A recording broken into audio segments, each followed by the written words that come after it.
আওয়ামী লীগের 10 জন হেভিওয়েট নেতাদের নামে ইন্টারপোলে রেড নোটিশ জারির আবেদন করা হয়েছে।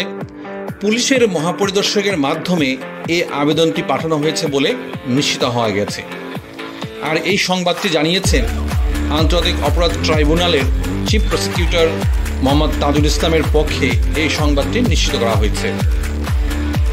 এই 10 জন হেভিওয়েট নেতাদের মধ্যে যারা আছেন আপনাদের সবারই পরিচিত মুখ, সবাই ইতিমধ্যে অনুমান করতে পেরেছেন তাদের নাম আছে সেই রেড নোটিশে।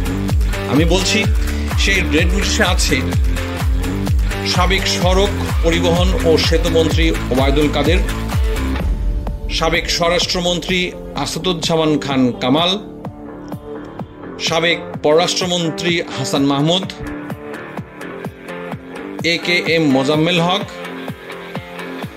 নসরুল হামিদ বিপু, জাহাঙ্গীর কবির নানক, মজিবুল হাসান নওফেল, ফজলে নূর তাপস, আলী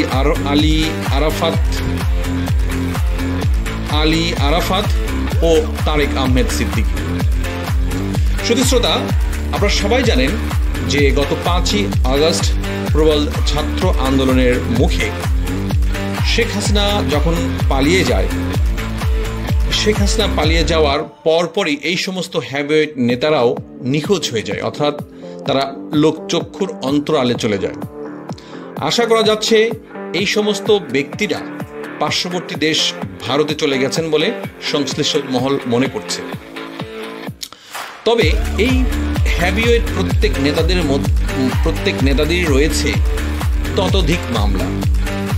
তাদের মধ্যে অনেকের নামে 20টা 22টা এমনকি তারও বেশি মামলা রুজু করা হয়েছে বলে জানা গেছে। আর এই সমস্ত ব্যক্তিদের ফিরে পেতে বাংলাদেশ এখন মরিয়া। সেজন্যই ইন্টারপোলের মাধ্যমে রেড নোটিশ জারির ব্যবস্থা নিয়েছে বাংলাদেশ সরকার।